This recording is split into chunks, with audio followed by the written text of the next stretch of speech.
ଦେଖନ୍ତୁ ଆଜି ଦିନର ଖବର ହଉଛି ଯେ ପୋଲିସ ବିଜେଡି ଦଳର ନେତା ଏବଂ ସେ କର୍ପୋରେଟର ମଧ୍ୟ ଅଛନ୍ତି ବାୟା ଜେନା, ଅମରେଶ ଜେନା ଯାହାକୁ କହୁଛନ୍ତି, ସିଏ ତାଙ୍କୁ ଗିରଫ କରାହେଇଛି। ଜଣେ ମହିଳା ଅଭିଯୋଗ କଲା ପରେ ମହିଳା ଜଣକ ଅଭିଯୋଗ କରିଛନ୍ତି ଯେ ତାଙ୍କ ସହିତ ତାଙ୍କର ସମ୍ପର୍କ ଥିଲା ଏବଂ ସେ ତାଙ୍କୁ ବିବାହ କରିବେ ବୋଲି ପ୍ରତିଶ୍ରୁତି ଦେଇଥିଲେ।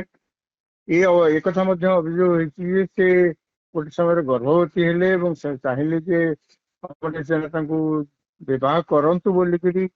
ଏହାପରେ ଯାହା ସେ ଅଭିଯୋଗର ଦର୍ଶାଯାଇଛି ଯେ ତାଙ୍କୁ ତ ବାହା ହେଲେନି, ତାଙ୍କୁ ଗର୍ଭ ନଷ୍ଟ କଲେ, ତାପରେ ତାଙ୍କୁ ହତ୍ୟା ଧମକ ଦେଲେ, ଇତ୍ୟାଦି ଇତ୍ୟାଦି।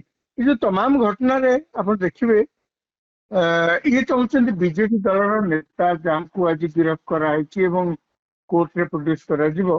ସେ ପୁଣି ଭୁବନେଶ୍ୱରରେ ନଥିଲେ, ସେ ଯାଇକିରି ବାଲେଶ୍ୱରର କୌଣସି ଏକ ଜାଗାରେ ଲୁଚିଥିଲେ। ସେଠି ଯାଇକିରି ପୋଲିସ ତାଙ୍କୁ ଗିରଫ କରିକି ବର୍ତ୍ତମାନ ଆଣୁଛନ୍ତି ଏବଂ କୋର୍ଟରେ ପ୍ରଡ୍ୟୁସ କରିବେ। ଏହା ପୂର୍ବରୁ ମଧ୍ୟ ଆପଣ ଦେଖିବେ ସମାନ ଅଭିଯୋଗରେ, କହିବାକୁ ଗଲେ ସମାନ ଅଭିଯୋଗ, ସେମିତି ଅଭିଯୋଗରେ କଂଗ୍ରେସ ଦଳର ଜଣେ ନେତା, ରାଜ୍ୟସ୍ତରୀୟ ନେତା, କିଏ ଗିରଫ ହେଇଥିଲେ, ସେ ବର୍ତ୍ତମାନ ଗିରଫ ହେଇଛନ୍ତି।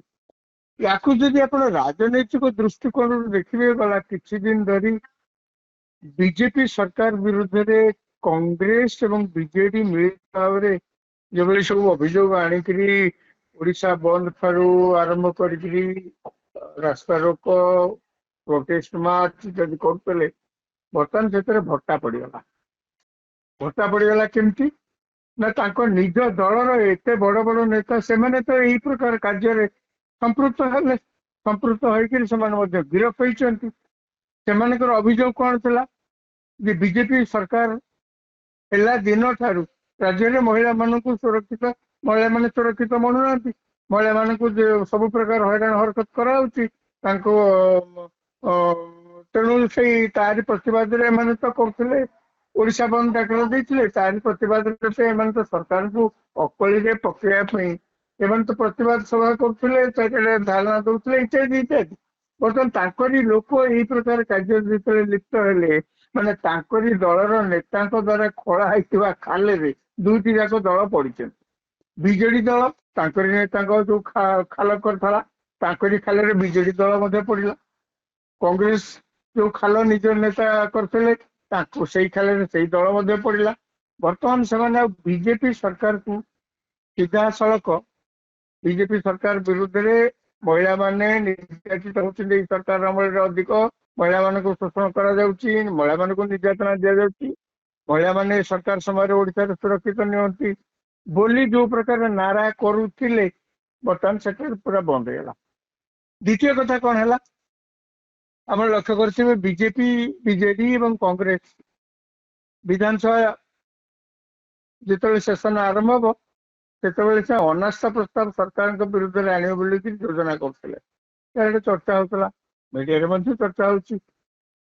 ବର୍ତ୍ତମାନ ଆପଣ ଦେଖିବେ ସେ ଯୋଉ ଅନାସ୍ଥା ପ୍ରସ୍ତାବ ଆଣିବା ପାଇଁ ଯାହା ଚର୍ଚ୍ଚା ହଉଥିଲା, ସେ ଆଉ ବାସ୍ତବତାରେ ପରିଣତ ହବ କି ନାହିଁ ସନ୍ଦେହ। କାହିଁକି ସେମାନେ ଯେତେବେଳେ ଅନାସ୍ଥା ପ୍ରସ୍ତାବ ଆଣିବେ ବିଧାନସଭାରେ, ମହିଳାମାନଙ୍କ ବିରୁଦ୍ଧରେ କଣ ଯାହା ଯାହା ସବୁ ଅସୁବିଧା ମହିଳାମାନଙ୍କ କ୍ଷେତ୍ରରେ ସେ ଲକ୍ଷ୍ୟ କରୁଛନ୍ତି ସେ କହିବେ।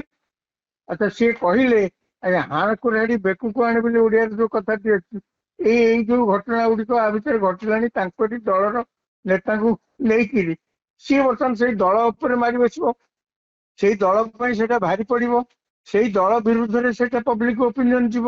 ତେଣୁ ସେ କଣ କେବେ ଚାହିଁବେ ଅନାସ୍ଥା ପ୍ରସ୍ତାବ ଆଣିକିରି ତାଙ୍କ ଦଳ ବାବଦରେ ବିଧାନସଭାରେ ଏ ପ୍ରକାର ଆଲୋଚନା? ଉଦ୍ଦେଶ୍ୟଟା କଣ? ସେ ଜାଣିଛନ୍ତି ନମ୍ବର ୱାଇଜ ସେମାନେ କିଛି ଜିତି ପାରିବେନି, ସରକାରଙ୍କୁ ଗାଦିରୁ ହଟେଇ ପାରିବେ ନାହିଁ। କିନ୍ତୁ ସରକାରଙ୍କ ବିରୁଦ୍ଧରେ ଏ ପ୍ରକାର ଗୋଟେ ନାରେଟିଭ କରି ପବ୍ଲିକରେ ଧାରଣା ସୃଷ୍ଟି କରିବାକୁ ତାଙ୍କର ଏଇଟା ଉଦ୍ୟମ। କିନ୍ତୁ ସେଠାରେ ତ ସେ ନିଜେ ପଡିଲେ, ତାଙ୍କରି ନେତା ଯେତେବେଳେ ଏଇ ପ୍ରକାର କାମ କରୁଛନ୍ତି ଏବଂ ଗିରଫ ହେଇକିରି ଜେଲଖାନା ଭିତରକୁ ଯାଉଛନ୍ତି, ଆଉ ସେମାନେ କୋଉ ମୁହଁରେ ବର୍ତ୍ତମାନ ଯାଇକିରି ସରକାରଙ୍କ ବିରୁଦ୍ଧରେ କହିବେ? ଏବଂ ଦ୍ୱିତୀୟ କଥା, ଯୋଉଟା ବଡ କଥା, ଯେତେ ଘଟଣା ଆ ଭିତରେ ଘଟିଛି ଆପଣ ଦେଖିବେ ସରକାର ସବୁଠି ତତ୍ପରତା ଦେଖେଇଛନ୍ତି। ଯେତେ ଶୀଘ୍ର ପୋଲିସ ଆକ୍ସନ ହେଇପାରେ ସେତେ ଶୀଘ୍ର ମଧ୍ୟ ପୋଲିସ ଆକ୍ସନ ହେଇଛି, ପୋଲିସ ଯାଇ ଅଭିଯୁକ୍ତ ମାନଙ୍କୁ ଗିରଫ କରିଛି। ସେ କଥାରେ ତ ଆଉ ସରକାରଙ୍କୁ ଦୋଷ ଦେଇପାରିବେନି, ଯୋଉଟା ତାଙ୍କ ସରକାର ସମୟରେ ହଉନଥିଲା। ତେଣୁ କୌଣସି ଯୁକ୍ତିଯୁକ୍ତ ଯୁକ୍ତି ତାଙ୍କ ସପକ୍ଷରେ ଯାଉନି, ସଂଖ୍ୟା ତ ଯାଉନି, ନାରେଟିଭ ପବ୍ଲିକ ନାରେଟିଭ ମଧ୍ୟ ଯାଉନି। ଯାହା ଅତୀତରେ ଯୋଉ କୁକର୍ମ ସେମାନେ ସବୁ କରିଛନ୍ତି, ଖାଲି ସେତିକି ନୁହେଁ, ବର୍ତ୍ତମାନ ତାଙ୍କ ନେତା ସେଇଭଳି କୁକାର୍ଯ୍ୟରେ ଲିପ୍ତ ରହିଛନ୍ତି ବୋଲି ଅଭିଯୋଗ ହେଲା ପରେ ପୋଲିସ ତାଙ୍କୁ ଗିରଫ କରି ବର୍ତ୍ତମାନ କୋର୍ଟରେ ହାଜର କରୁଛି ଏବଂ ସେମାନେ ଯୋଉ ଜେଲ ଯାଉଛନ୍ତି। ୟା ପରେ ମୁଁ ସେଇଥିଲାଗି କହିଲି, ଏ ଘଟଣା ପରେ ଉଭୟ ବିଜେଡି ଏବଂ କଂଗ୍ରେସ ବିଜେପି ସରକାର ବିରୁଦ୍ଧରେ ଯୋଉ ଯୋଜନା କରୁଥିଲେ, ବର୍ତ୍ତମାନ ସେ ଯୋଜନା ପଣ୍ଡ ହେଇଯାଇଛି। ବର୍ତ୍ତମାନ ସେ ଯୋଉ ଯାହା ଉଦ୍ୟମ କରୁଥିଲେ ସେଥିରେ ପାଣି ପଶିଯାଇଛି। ତେଣୁ ଆଉ ମତେ ଲାଗୁନି, କାଁ ଭାଁ କୋଉଠି କିଏ କଣ କେମିତି କରି କହିବେ ସେ ଅଲଗା କଥା। ଅଦରୱାଇଜ ସାରା ଓଡିଶାରେ ପ୍ରଭାବ ପକେଇଲା ଭଳିଆ ବିରୋଧୀ ଦଳ ମାନେ ଯେତିକି ଉତ୍ସାହିତ ହେଇପଡିଥିଲେ ଓଡିଶା ବନ୍ଦ ଇତ୍ୟାଦି ଡାକରା ଦେଇକିରି, ବର୍ତ୍ତମାନ ସାରା ଓଡିଶାରେ ଲୋକମାନେ ତାଙ୍କରି ବିଷୟ ଆଲୋଚନା କରୁଛନ୍ତି। କି ଆଉ ସରକାରଙ୍କ ବିରୁଦ୍ଧରେ କଣ ଜନମତ ସୃଷ୍ଟି କରିବେ?